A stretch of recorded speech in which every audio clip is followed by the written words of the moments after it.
I'm just doing a quick walkabout, thinking about the fact that I saw that, um, Valencia oranges, I guess maybe oranges in general, are relatively cold hardy and probably do better in ground over here than the lime or lemon trees that we have that we're waiting to see if they're coming back.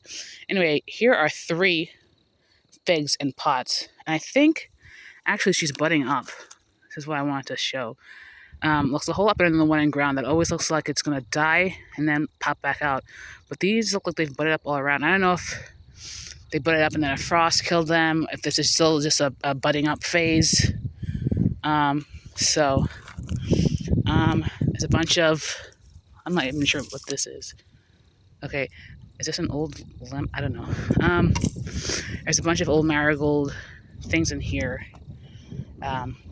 I'm leaving them for now in case they're insulating the soil some more. But yeah, and then my mother has these sago palms. I know she wants to finally pot up and ground this year. They have some things in them. I don't know if these are like, it looks like it's a mix of alyssum. I don't know if the rest of this are as violas or pansies or petunias. I don't know. So we're just gonna leave them and see for now. But yeah, I'm thinking, other trees. Like I'm probably gonna orchard, but how do you say orchardify? I'm gonna make this like an orchard-like thing. And so the last time I was over here, I was saying how, I don't know about a tree right here with this pot. It's actually, I think a tree right there is perfect, actually, because you know how they have like trees and then they have like low shrubs around them.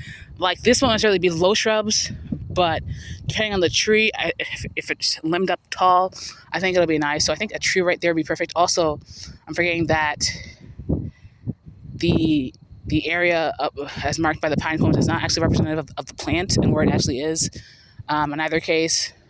But a tree right there could be nice, I think. And that way I have a little clumping here, a little walkway here. And if I want to, maybe I'll put the pomegranate here eventually. I think for the first year or so, I'm going to keep it in a pot. That's assuming that this doesn't come back. I don't think it's going to come back. But if we find another holly, because I know one of these hollies was like $2 at a nursery. It was a TLC plant that they were giving away for $2, or selling for $2, I should say. So that could be another spot for a tree. Arguably, this could be another spot for a tree. This right here next to another hydrangea, and it's not too close to the pear tree.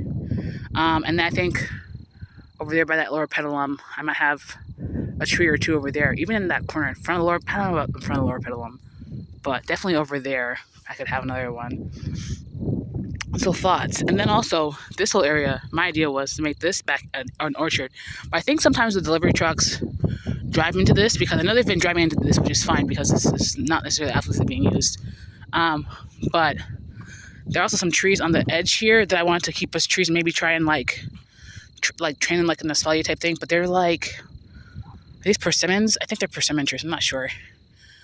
But maybe over here I could have a couple of fruit trees. But the idea is how then I have to heavily mulch because we have jessamine coming from that way, and then there's errant. What do you call this? It's either dewberry or blackberry. So that's another area for trees. Also thinking this little side garden over here, maybe an orange tree here or farther in, or even like back over there would be interesting. Once I get the strimmer, I'm really going to come and trim all this broom sedge down to really start with like a near blank slate. Like I didn't think last year when I was mowing this area, when I mowed it down, I mostly did it by hand with the hand push wheel mower. I didn't do it with the strimmer. So I think the strimmer would make a really light work of everything, and it'll really open up space possibilities. But then also, if it looks open, then people are just going to be driving willy-nilly, right? And so there are some trees here that I might use as a barrier, especially once they leaf out. Some oaks. I don't know if they're live, though. The oaks don't necessarily, I don't know. We'll have to see. So, yeah. And so when I came over here and I was talking about the beautyberry being dead, it's because I was looking at this stem in the middle that looks dead, but I don't know about the rest of it. I didn't scratch the rest of it. It actually feels pretty. Can I scratch? Yeah, that's green still. Ooh. That's green still. So this is still alive. It's just maybe that one. And maybe I'm gonna probably come up and trim this right here too. I can give this a trimming, I guess. Maybe that'll help make it a bit sturdier. There's supposed to be a bunch of gladiolus over here. Hopefully it takes. I don't know. There's not organic material. I don't know what tree roots that remain underground might impede with that or not. And I'm gonna be coming around. I'm thinking I might trim up some of these trees up here, get rid of them, and make it more of like a space bet. I don't know if I want to do that yet, though.